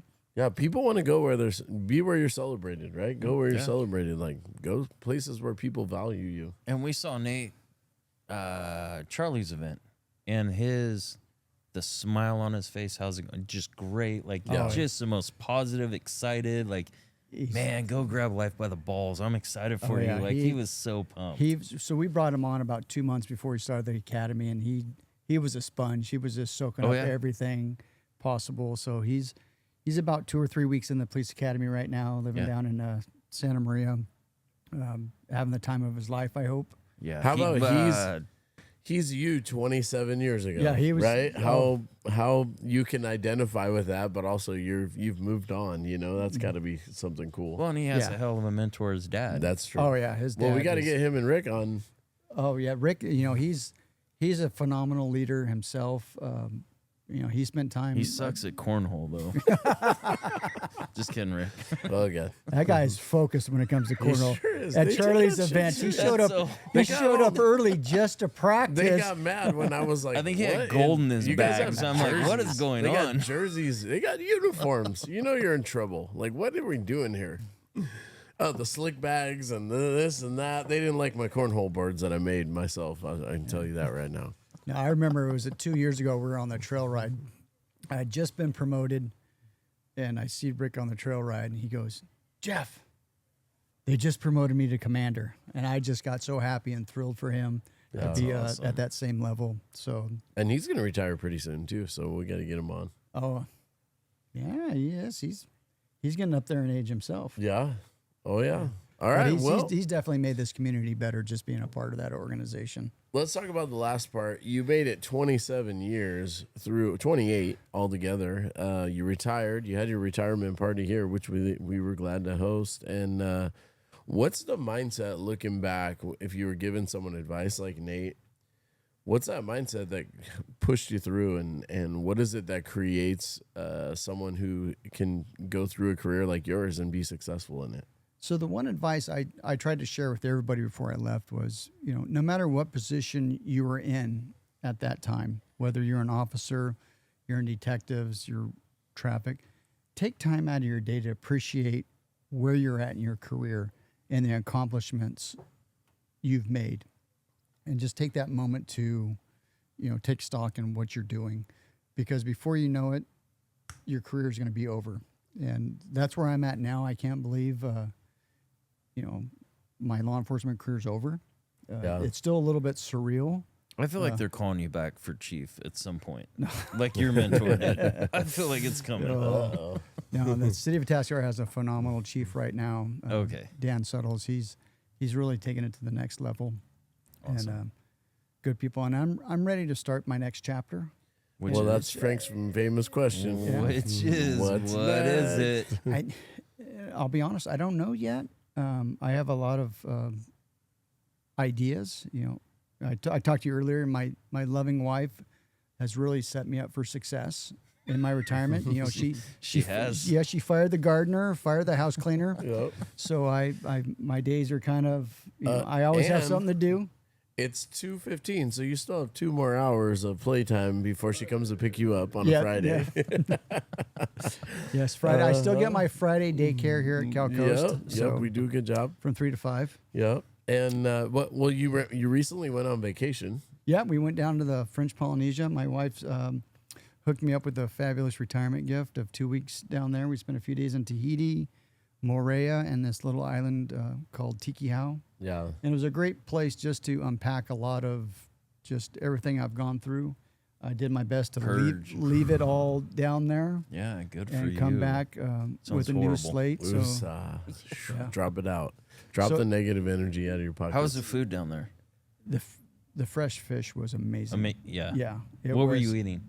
A lot of tuna and yellowfin tuna. Sign me up. Parrotfish. The parrotfish was amazing. Okay. Never had parrotfish. Their beef was a little different because they source their beef out of New Zealand. And a lot of that down there is grass fed. So you really got to, Chew. yeah. It was I articulate as a little gamey. Yeah. a little gamey. But it was a phenomenal experience. Just, I mean, I think I read 2 books, and I haven't done that in years, just sitting on the beach and reading. Nice. Good So, for you. Well, you earned it. Yeah. Well, and you're You gonna do earned some it. woodworking, so you're gonna go. You can look this guy up, find out. Oh, yeah. You're not sure, but do you know have a name for your company? 1010 Creations. 1010 Creations. So 1010 is the police code for off duty. There it is. Yeah. People. It should be 1010 Commander. 1010. So I told my kids that's going to be my grandfather name. I'm not going to be a grandfather. I'm going to be commander. Don't, Yeah. Hell yeah. Hell yeah. Yeah, or just have them call you 1010. Oh, I love it. Oh, all right, man. Well, find this guy. You're going to be successful in everything you do. We appreciate you. We appreciate the support. Can I ask one last question? Comment, subscribe, send us some messages. Jake will get mad. Yeah. Your funniest story as a officer? Oh, Lord. The go-to. We want the one drunk by the fireplace. What's going on? I only had two. The one you can say because everyone else has to worry about what No, that everyone will you've think. seen, not that you've gone through.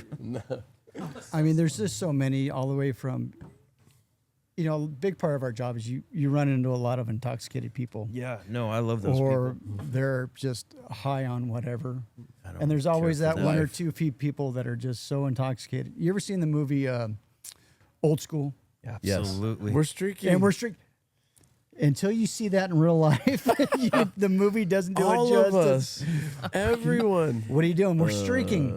Who's all of us? You're Is the that what only you one. said when you jumped in the volleyball game? Yeah, We're streaking. we're streaking. There it is. All right. All right, Jeff. All right, Thank I appreciate you, you all. Yeah, No, we cheers, appreciate brother. you too. Here we go. Final. Cheers. Yeah, thank you so much.